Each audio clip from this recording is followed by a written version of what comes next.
विद्यापति समारोह में उपस्थित सभी गुणीजनों को आराधना झा श्रीवास्तव की ओर से सादर प्रणाम और हार्दिक अभिनंदन। भनहि विद्यापति उगना सकाज, नहीं हित कर मोरा त्रिभुवन राज। अर्थात कि विद्यापति को तो मात्र उगना से ही काम है और उगना के सम्मुख तो तीनों लोगों का ये राज्य, ये वैभव भी क्षीण है। तो कौन थे वे उगना और उनकी महिमा, जिससे मिथिलावासी तो भली भांति परिचित हैं, किंतु अन्य भाषाइयों के लिए उगना से परिचय करवाने हेतु हम आज इस विद्यापति समारोह में एक संवाद नाटिका का मंचन करने जा रहे हैं। इस नाटक के मूल लेखक हैं श्री ईशनाथ झा, जो दरभंगा स्थित चंद्रधारी महाविद्यालय में मिथिला विभाग के अध्यक्ष रह चुके हैं और इस नाटक के मूल प्रति को उपलब्ध कराया है मिथिला रंगमंच के जाने माने निर्देशक प्रकाश जी ने, और हमारे आज के कार्यक्रम के संयोजक आयोजक और इसमें महत्वपूर्ण भूमिका निभा रहे अंजनी जी ने। तो उन दोनों को हार्दिक आभार प्रकट करते हुए आइए आपको मैं लिए चलती हूँ उगना के संसार में। तो नाटक के संवाद मेरी मातृभाषा मैथिली में ही है, मूल संवाद को रखा गया है, किंतु इस नाटक के माध्यम से जो बात मैं बताना चाह रही हूँ उसके लिए मैंने जो बीच के सूत्रधार के जो भाषा है उसे हिंदी यानी राजभाषा हिंदी में रखा है, ताकि आप भी विद्यापति के जीवन से जुड़े इस महत्वपूर्ण प्रसंग से परिचित हो सके। तो आप आइए हम आपको बताते हैं कि कैसे जो विद्यापति जी हैं, जिनके काव्य लेखन में सौंदर्य, माधुर्य और गेयता के कारण उन्हें भारतीय भाषाओं का आदि कवि कहा जाता है और मैथिल कोकिल के नाम से जाना जाता है, और इनके काव्य कौशल से मात्र मिथिलावासी ही नहीं अपितु कैलाशवासी महादेव तक इतने प्रभावित थे कि उनके भावपूर्ण आह्वान पर उनका ध्यान भंग हो गया और वे हाथ में डमरू लेकर नाचने पर उद्यत हो गए। आहे तो हे शिव धरे नट वेश की डमरू बजावत है।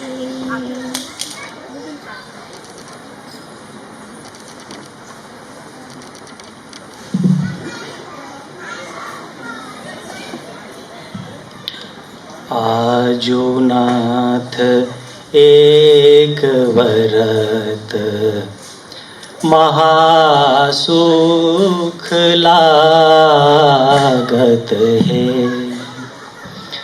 आजु नाथ एक वरत महासुख लागत है। आहे तोहे शिव धरु नट वेश डमरू बजावत है। भल न कहल गौरा नाचय, आज से नाचब हे।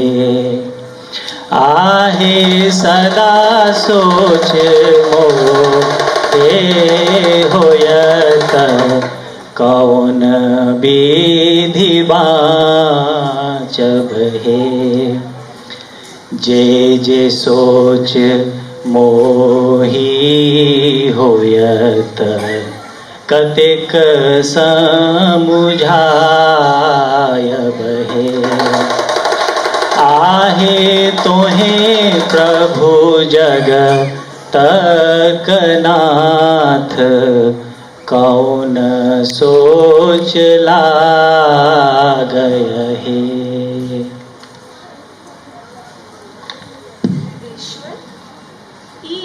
मर्त्य भुवन में अहाँ एहन के भक्त अछि जकर गान सुने अहाँ नाचय लगलो। प्रिय, अहाँ ओकरा नहीं चिन्हलिए। ई तो हमर परम भक्त महाकवि विद्यापति थीक। ई विद्यापति के आह गिरिकन्ये, खेदक विषय थीक जे अहाँ अद्यावधि विद्यापति सह परिचित छी। सुनो, पावन भूमि मिथिलाक बिस्फी गामक मैथिल ब्राह्मण कुलोत्पन्न ई महाकवि कविता गान से हमरा के कोहे साक्षात विष्णु से हो प्रभावित भय उठे छे। प्रिय, हम यथार्थ कोहे छे एकर संगीतमय कविता सुनई हेतु हमर चित्त एतेक ललायित रहैत अछि जे सतत एकर सेवा में लागल रहू, यह इच्छा अछि। धन्य धन्य धन्य ई महाकवि जिनक सेवाक विचार स्वयं परमेश्वर कऽ रहल छथिन। प्रिय, अहाँ किछु दिन हमर बसहा के घास दैत रहब तथा कैलाशे में रहब, तावत हम मर्त्य भवन भ्रमण के आबे छे। नाथ, अहाँक आज्ञा शिरोधार्य, मुदा अहाँक विरह सँ मोन खिन्न अछि, तेँ शीघ्र आयब। अवश्य प्रिय, शीघ्र आयब, मुदा अहाँ हमर शरीरक अंतर्गते छी, तखन विरह की वेश हम चललू।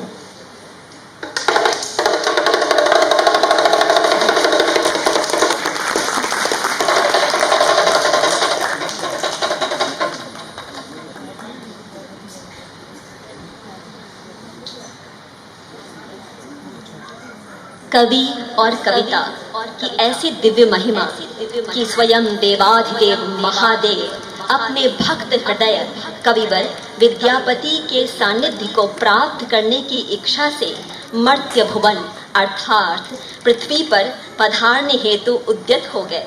हिंदी के ख्याति लब्ध गीतकार गोपाल दास नीरज द्वारा रचित दोहा यहाँ उद्धृत करना चाहूंगी, जिसमें उन्होंने लिखा था कि आत्मा के सौंदर्य का शब्द रूप है काव्य, मानव होना भाग्य है, कवि होना सौभाग्य। और यदि कविता विद्यापति जी की हो और उनकी कविता के प्रशंसक स्वयं महादेव हो तो इससे बड़ा सौभाग्य भला और क्या हो सकता है। बिस्फी ग्राम में स्थित अपने निवास पर विद्यापति जी अपनी दैनिक पूजा पाठ की तैयारी में जुटे हुए थे, इस तथ्य से अनभिज्ञ कि आज उनके भाग्य खुलने वाले हैं। आज उनके प्रांगण में साक्षात शिव सेवक स्वरूप में पधार चुके हैं।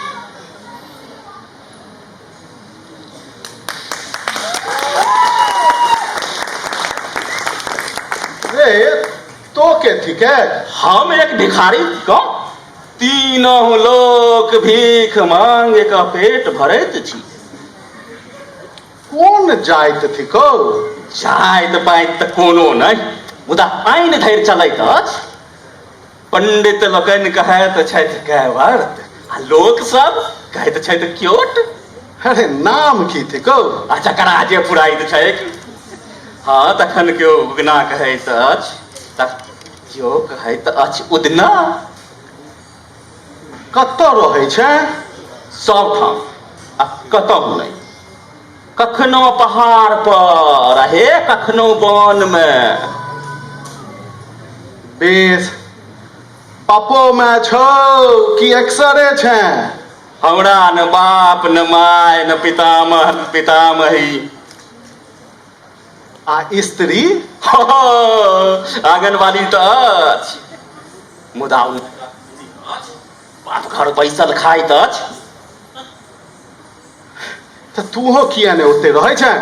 अरे खेनाई तो भेटतो। चिया चिया चिया, ई की कहल ठाकुर जी?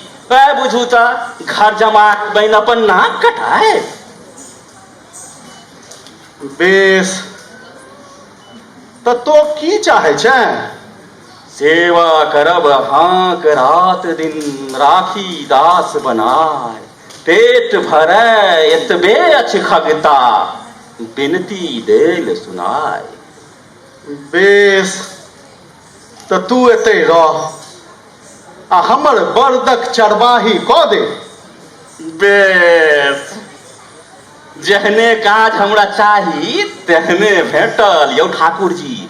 बरदक चरवाह तऽ हमरा सन भेटबो नहि करत। भरि जन्म तऽ हम इएह केलहुँ। चल, तोरा बड़दक घर देखब। हाँ, चलो चलो चलो चल। तीनों लोकों के स्वामी सेवक बनकर उगना रूप में विद्यापति के घर पधारे।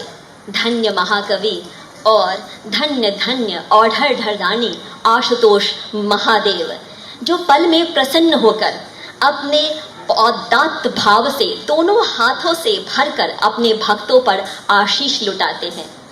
भक्त और भगवान के अंतर संबंधों का ऐसा अद्भुत आत्मीय स्वरूप अन्यत्र मिलना दुर्लभ है। आज ऐतिहासिक प्रामाणिकता की कसौटी पर कसने वाले साक्ष्य के आग्राही के लिए भले ही यह प्रसंग जनश्रुति हो, किंतु हम मिथिला वासियों के लिए जो साधकों की स्थली रही है, यह हमारे प्रेरणादायी अतीत का एक अंश है, जो हमें असीम और अनंत आनंद और गौरव बोध से भर देता है। मधुबनी के भवानीपुर में स्थित उग्रनाथ महादेव का मंदिर आज भी शिव भक्तों को उस घटना का स्मरण कराता है जब विद्यापति के सम्मुख भगवान शिव ने उगना रूप का रहस्य प्रकट किया था और उन्हें साक्षात अपने आराध्य शिव के दर्शन प्राप्त हुए थे। एक संक्षिप्त भूमिका के साथ आपको इस प्रसंग की ओर ले चलती हूँ। भगवान शिव के कैलाश से गमन के पश्चात देवी पार्वती विरह से व्याकुल हो उठी। उनका अनुमान था कि महादेव अपनी प्रिय अर्धांगिनी से अधिक समय तक विलग नहीं रह सकेंगे, किंतु महादेव तो उगना की लीला में इतने आनंद मग्न हो चुके थे कि उनके शीघ्र लौटने की आशाएं क्षीण होने लगी। विरह की इस वेदना से व्यथित होकर देवी पार्वती को अपनी माया शक्ति का प्रयोग करने पर विवश होना पड़ा। विद्यापति जी राजाश्रित कवि थे। उन्हें दरभंगा के राज सिंहासन पर विराजमान कई समकालीन महाराजाओं की कृपा प्राप्त हुई थी। इनमें से राजा शिव सिंह का नाम विशेष रूप से उल्लेखनीय है, जिनके साथ उनके मैत्रीपूर्ण संबंध थे। एक बार राजा शिव सिंह जी ने विद्यापति जी को राज दरबार में उपस्थित होने का आग्रह किया।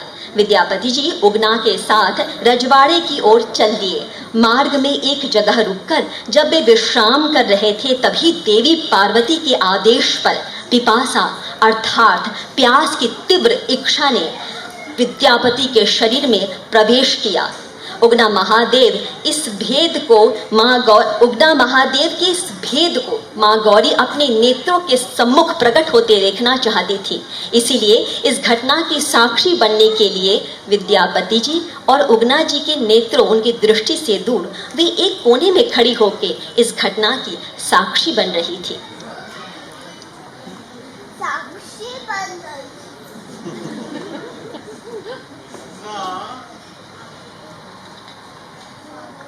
सुवर्णा में जल छिको हुआ नहीं, आइ बड़ जोर से प्यास लाग रहल अछि।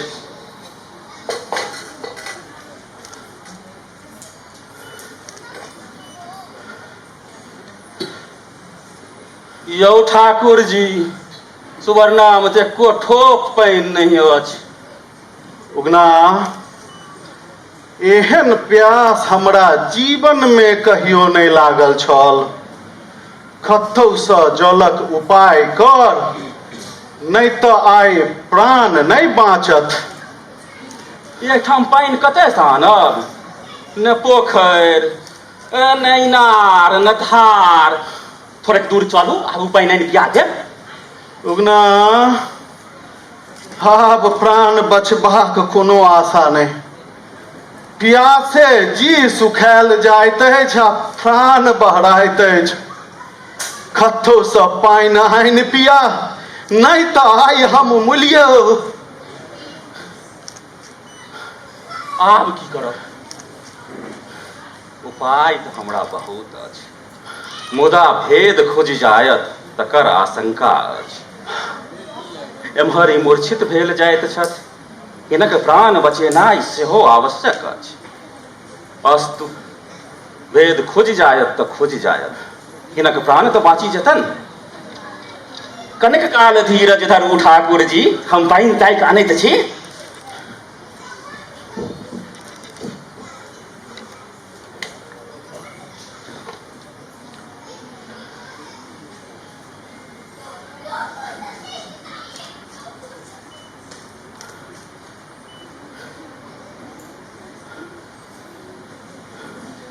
लिया ठाकुर जी जल पीबू। हाँ कहना भैर छाक पीब लिया।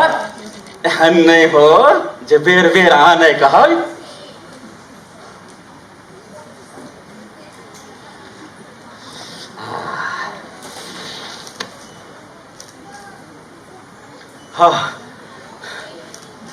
आब प्राण बाँचल। जेहने प्यासल रही तेहने सुस्वाद शीतल जल पावल। आत्मा संतुष्ट भय गेल। उगना बताहो रहिते आइ जे तू हमरा पर उपकार केले ई हम जीवन भर नहीं बिसरबो।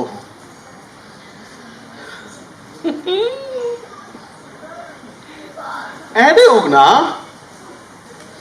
एहन सुस्वाद शीतल जल तू कहाँ से आनले? बुझाइत पड़ते जना गंगा जल होय।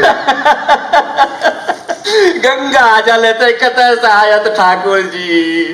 हे देखैत छियै ओहि बबुरबन्नी कात में एक पथारक छारन छै। ततहि से हम उपैछ के पानि अनलहुँ हन। प्यास बड्ड जोर लागल छल तैं केहनो जल गंगा जल बुझाइत होइत। कतऽ छै धारक छारन? देखियौ ने बगुला उड़ैत छै, बगुला उड़ैत छै देखै छियै? हम बगुला के हारब ग। मुदा तू पहले चल हमरा धारक छारन देखा। जल छै गंगा जल आ तू कहै छै धारक छारनक पानि। हमरा संदेह होइत अछि। संदेह कथी? एतै न भूत न प्रेत न चोर। चलू चलू रजवाड़ा चलू। बेसी अबेर भए जाए तक कोन रजवाड़ा जाए? हम कतौ नहीं जेबो। हमरा पहले तू धारक छारन देखा। हाँ एतेक कतौ हट हो। लोक सब ठीके कहै छथिन जब पंडितक सीरा भट्ठा तऽ नहीं चली। जहाँ पंडितक आगू पड़लहुँ आ जे किछु बजलहुँ बस ई बातक चिरौरा करे लगता। कोना बुझलही? के कहलको? कोन ठाम कहलको? कोन समय में कहलको? हे एतेक कतौ पूछनाइ होय? बेस नहीं मानब तऽ चलू हम देखाइ दै छी। बेस चल। हाँ चलू चलू चलू। जेना जेना ई उगनाक प्रसंग मोन पड़ैत अछि तेना तेना ओकर बातक सबके सार बुझाइ पड़ि रहल अछि। ई उगना की महादेव थिका जकर दास पूरा संसार हो कि हमर दास बनकर रहत? असंभव, स्वप्न, मिथ्या, महाभ्रांति। की कहने छल? स्त्रीक नाम पर्वतिया, नैहरक धनिक, पर्वत परवास, बाघ सिंह पर्वतियाक सवारी। जेना जेना ई सब सोचैत छी उगना उगना नहीं तऽ जटाजूट धारी शिव प्रतीत होइत छथि। आब तऽ ई बड़का जोगी बनि गेला। ठाकुर जी रजवाड़ा चलू साँझ पड़ल। अहे बा अब कथी दिनक पैर भेल? न एमरे न ओमरे न घरे न बाहरे। ठाकुर जी ठाकुर जी ठाकुर जी। तोहें शिव अतिक कियक परतार। तोहें शिव अतिक कियक परतार। नित दिन तोहर चरण हम सेवल। नित दिन तोहर चरण हम सेवल। तक रहूं कनेक विचार। तोहें शिव अतिक कियक परतारह। जे किछु दोष भेल हो तकरा, जे किछु दोष भेल हो तकरा, नहीं किछु मन पारह। अगम अथाह घोर सागर सा, अगम अथाह घोर सागर सा, कर गही पार उतारह। तोहे शिव अतिक कियक परतारह। बहुत नुकैलह बहुत छपैलह, बहुत नुकैलह बहुत छपैलह। माया आब उसारह, दै दर्शन शिव नयन जुरावह। दै दर्शन शिव नयन जुरावह, जीवन हमार सुधारह। तोहे शिव अतिक कियक परतारह। तोहे शिव अतिक कियक परतारह। तोहे शिव अतिक कियक परतारह।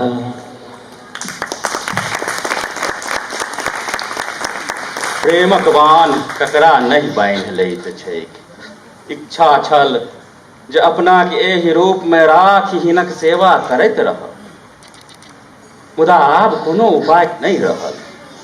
प्रेमक वशीभूत भय हमरा प्रकट होवहि पड़त, तथापि चेष्टा करैत छी।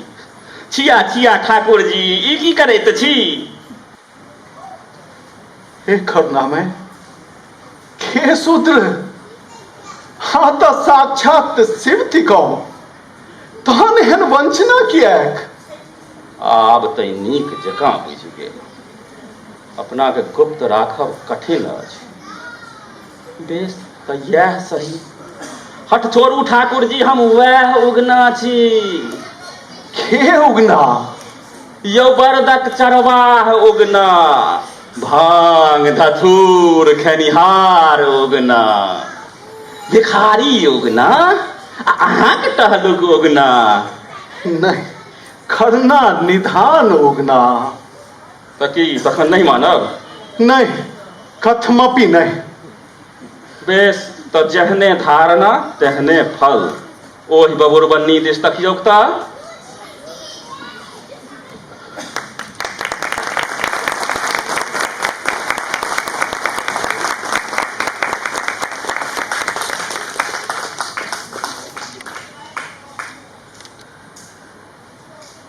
ठाकुर जी, ठाकुर जी।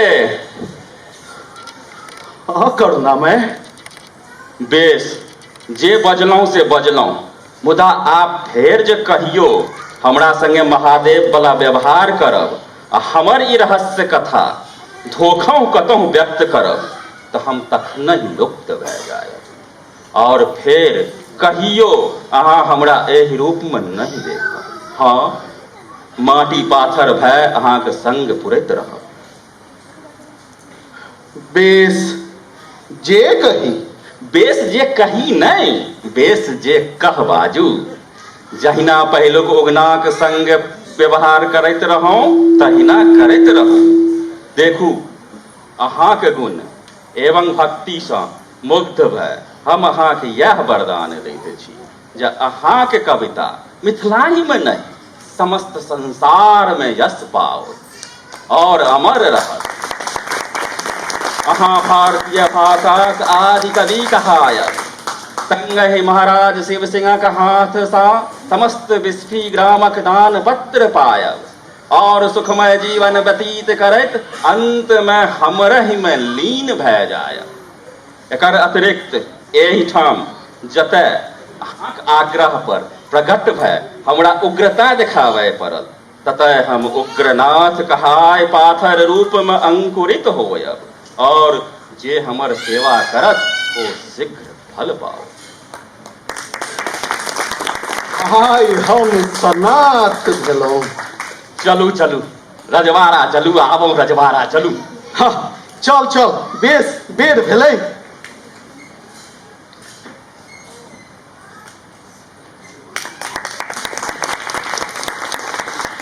सिद्ध भ गेल जे चाहलो सह भेल।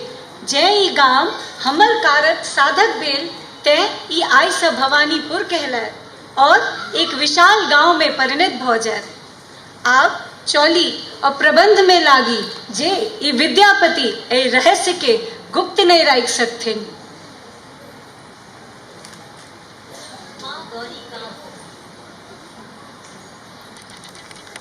माँ गौरी का एक मनोरथ तो सिद्ध हो चुका था, किंतु महादेव के कैलाश को वापस लाने का जो कार्य था वो अभी भी शेष था।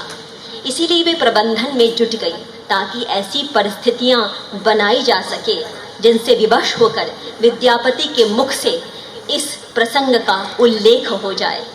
उस दिन जब उगना के साथ विद्यापति जी रजवाड़ा पहुँचे तो राजा शिव सिंह जी ने उन्हें समस्त बिस्फीनाग को ग्राम दानपत्र में दे दिया। विद्यापति जी के धन और ऐश्वर्य में वृद्धि होने लगी।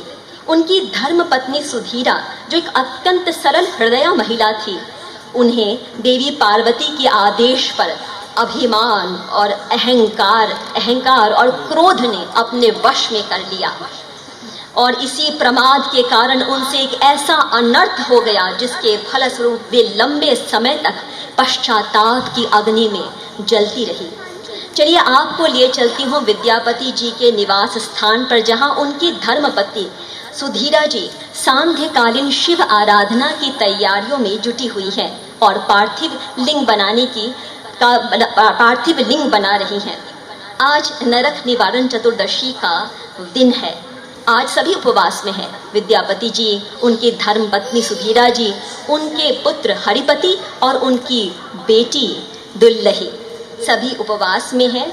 और आपको बता दूं कि फाल्गुन मास के कृष्ण पक्ष की चतुर्दशी को मनाए जाने वाले महाशिवरात्रि के उपवास और पूजन की महिमा से तो समस्त संसार भली भांति परिचित है, किंतु माघ मास की चतुर्दशी को नरक का गमन को निवारण करने वाले इस संझा शंकर को समर्पित इस व्रत के महात्म्य का प्रचलन मिथिला में ही अधिक है।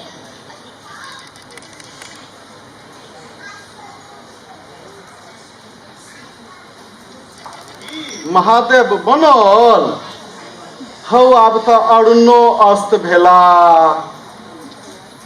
शीघ्रता करू जे पूजा करी। बाल बच्चा सब उपास केने अछि, ओहो छंदरोगते लऽ कऽ न व्रत करत तुरत। की पूजा करब और की ओ सब भोजन करत से की बिन बेलपातक महादेवक पूजा करब।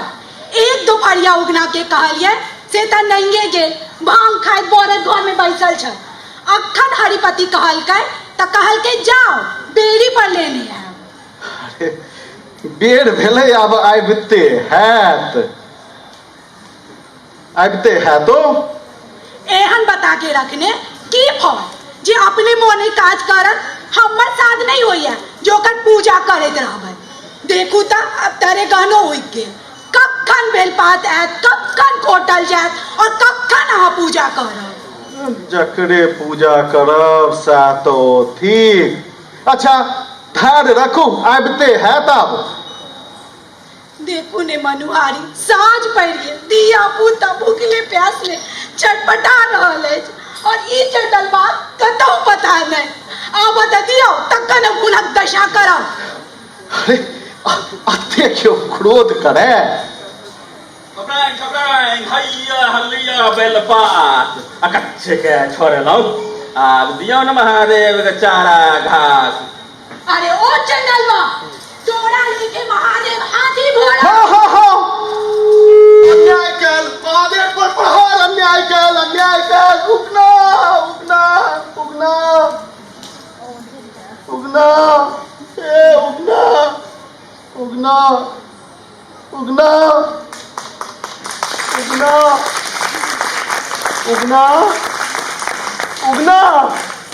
उगना ए उगना उगना उगना उगना उगना उगना उगना उगना उगना।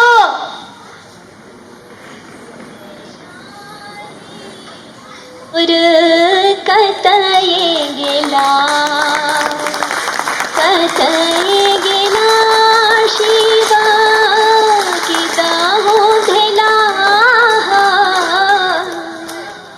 तो अपने पूर्व कथानुसार महादेव अपने रहस्य का भेद खुलते ही वहां से अंतर्ध्यान हो गए और विद्यापति जी उन्हें ढूंढने को आतुर हो उठे।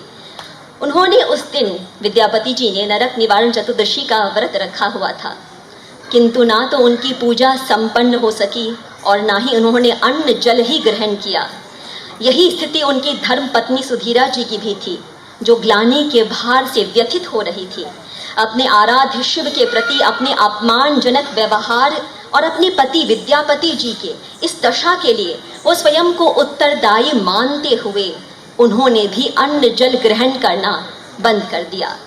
विद्यापति जी के शिष्यों द्वारा समझाने पर और विद्यापति जी के पुनः घर वापस लौटने तक अपनी संतान की देखभाल के लिए उन्होंने दूध और जल ग्रहण करना स्वीकार कर लिया। अपने भक्तों की इस दयनीय स्थिति से महादेव चिंतित हो उठे, विशेषकर तब जब उन्हें ढूंढते ढूंढते विद्यापति जी कैलाश के मार्ग से भटककर सघन वन में जा पहुँचे। उन्हें पता था कि यदि उन्हें किसी भी प्रकार से यदि विद्यापति कैलाश पहुँच गए तो उनकी भक्ति और प्रेम के बंधन से महादेव स्वयं को मुक्त नहीं कर सकेंगे और उन्हें पुनः उगना रूप में पृथ्वी पर लौटना पड़ेगा।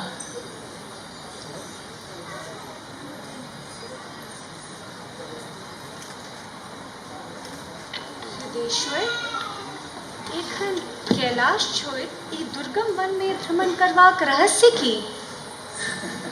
गिरिजे अहाँ अपन मायाक बले हमरा विद्यापतिक ओतऽ से कैलाश लौटो आनलो, मुदा भक्त कवि एवं ओकर स्त्री हमरा लेल प्राणंत के रहल अछि। देखो ओ चतुर्दशीक व्रत करते ही हमर अन्वेषण में जे अपन घर छोड़ल से अद्यावधि नहीं अपन घर गेल अछि आ नहीं अन्न जल ग्रहण कैल अछि। ओकर स्त्री हमर आराधना करैत प्राणांत संकल्प केन अछि। नाथ, आब हिनकर दुनुक रक्षाक उपाय की?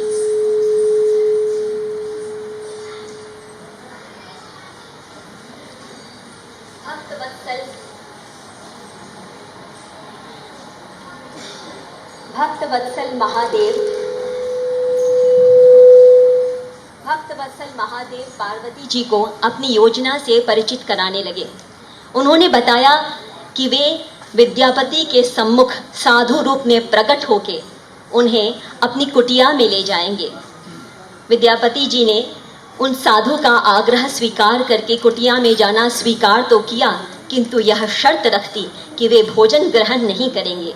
दिवसों की थकान के बाद उन्हें शैया पर निद्रा आ गई और उसी निद्रित अवस्था में महादेव ने उन्हें दर्शन देकर संतुष्ट किया और इस समस्त घटनाक्रम के पीछे की कथा से भी परिचित कराया।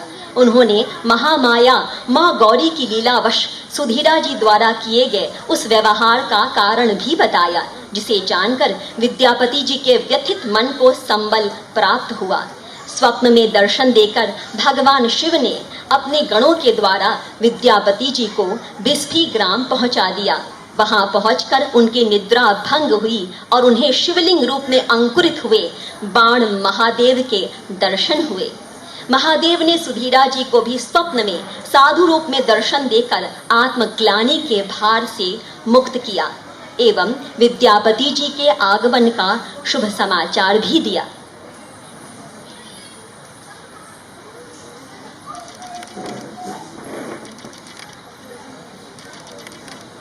सुनू, अहाँ के दुख होइत जहाँ महादेव पर प्रहार कैल, मुदा दुख जुनि करू, एहिमे अहाँक कोनो दोष नहीं।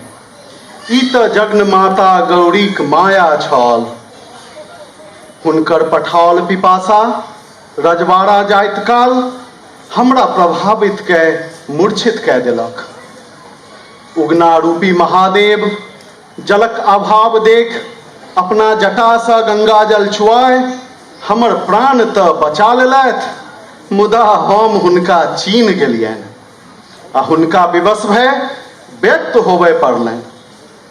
अभिमान आ क्रोध अहाँसँ उगना पर प्रहार करायल आ प्रमादवशात हमरा मुँहसँ ई कथा प्रकाशित भऽ गेल। एहिमे अहाँक कोनो दोष नहि। महादेव स्वप्नमे कहलथि, साक्षात महादेव स्वप्नमे कहलथि, विद्यापति हम तोहर आ तोहर स्त्रीक भक्तिसँ परम प्रसन्न छी आ आजीवन तोहर जीवनक रक्षक रहबो। हम पत्थर रूपी भैरवक स्वरूपमे अंकुरित रहबो। एहि भैरव स्वरूप बान महादेवक सेवा के तू अपन जीवन सफल करिहें। धन्य छी हे करुणा सागर जे हमर कपार से कलंक दूर केलहुँ। कैलाशवासी महादेवक जय हो। हर हर महादेव। हर हर हर महादेव।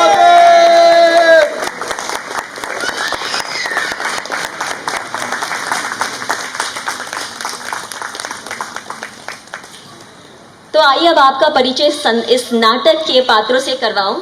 देवाधिदेव महादेव की भूमिका में थे पार्थ कोरलवाला जी, जो सिंगापुर के एक बहुराष्ट्रीय कंपनी में कार्यरत हैं। इनकी मातृभाषा गुजराती है और इस नाटक के लिए उन्होंने मैथिली में संवाद का अभ्यास किया और उसका सुखद परिणाम ये हुआ कि उनके 4 वर्षीय पुत्र अथर्व को ये सारे संवाद याद हो गए। तो कला और संस्कृति और साहित्य की ऐसी प्रस्तुतियों के माध्यम से ही हम अपनी जो नई पीढ़ी है उसे अपनी भाषिक संस्कृति से जोड़ सकते हैं। तो बहुत बहुत धन्यवाद पार्थ जी का। माँ गौरी की भूमिका निभा रही थी क्षमा कोरलवाला जी, जो असल जीवन में भी पार्थ की अर्धांगिनी हैं और एक शिक्षिका के रूप में अपनी सेवाएं प्रदान कर रही हैं और अपनी अस्वस्थता में भी इन्होंने नाटक का अभ्यास नहीं छोड़ा था। तो इसके लिए हम उनके बहुत बहुत आभारी हैं। जोरदार तालियों से इनका स्वागत किया जाए क्षमा जी का। अब सुधीरा जी की बात कर लें। सुधीरा जी की भूमिका में है मंच पर अपनी प्रस्तुति दे रही रंजना झा जी, और आप देख रहे हैं कि इनकी जो बिटिया है वो बहुत प्रसन्नचित हो रही है अपनी माँ को मंच पे देख के। और रंजना झा ने डेयरी तकनीकी में बीटेक की शिक्षा प्राप्त की है और रजत पदक से सम्मानित हो चुकी हैं। और नाटक के अभ्यास सत्र के दौरान जब उन्हें क्रोध में भरकर संवाद का अभ्यास करना था तो उनकी प्यारी सी बिटिया कई बार अक्सर उन्हें अपनी पानी की बोतल थमा दिया करती थी कि माँ शांत हो जाओ, क्रोध मत करो। और विद्यापति जी की भूमिका निभा रहे हैं राजीव कुमार मिश्रा जी, जो पिछले 15 वर्षों से सिटी बैंक में कार्यरत हैं। राजीव जी अपनी पत्नी ऋतु जी, जिन्होंने आज बहुत सारे कलाकारों को तैयार होने में अपना योगदान दिया है, और अपनी 2 प्यारी बेटियों रिदिमा और आयशा के साथ 2006 से सिंगापुर में प्रवास कर रहे हैं और सिंगापुर क्रिकेट एसोसिएशन के में अंपायर के रूप में सक्रिय हैं। इनकी सुपुत्री रिदिमा जी को आपने मंच संचालन की कुशल भूमिका निभाते हुए अभी देखा है। बहुत बहुत धन्यवाद राजीव जी। उगना की भूमिका में थे पंकज कुमार रॉय जी, जो 2007 से सिंगापुर में प्रवास कर रहे हैं और संप्रति सिंगटेल और एनसीएस में प्रोजेक्ट मैनेजर के रूप में कार्यरत हैं। और सबसे पहले इस नाटक के लिए अपने ऑडिशन क्लिप उन्होंने मुझे पंकज जी ने ही भेजी थी, जिसे देखकर मेरी पहली प्रतिक्रिया थी कि मुझे मेरे उगना मिल गए। बहुत बहुत धन्यवाद पंकज जी, आपने इस विद्यापति नाटक में 4 चांद लगाए। हर एक पात्र जो है यहाँ पे सबने उसका बहुत सुंदर प्रस्तुति दी है। और विद्यापति जी के गीत जिनके कंठ से निकले हैं वो हैं हमारे अंजनी कुमार चौधरी जी, जो आज के इस विद्यापति समारोह की परिकल्पना, उसके आयोजन में बहुत महत्वपूर्ण भूमिका निभा रहे हैं और मूलतः दरभंगा के निवासी हैं और संप्रति सिंगापुर में अंतर्राष्ट्रीय बैंक के आईटी विभाग में वाइस प्रेसिडेंट के रूप में कार्यरत हैं। तो बहुत बहुत धन्यवाद अंजनी जी का। और अंत में मैं आराधना झा श्रीवास्तव, इस नाटक की सूत्रधार, पटकथा लेखिका और निर्देशिका, आप सभी का बहुत बहुत आभार प्रकट करती हूँ कि आपने इतना समय दिया और अपनी करतल ध्वनि से हमारा मनोबल बढ़ाया। हर हर महादेव।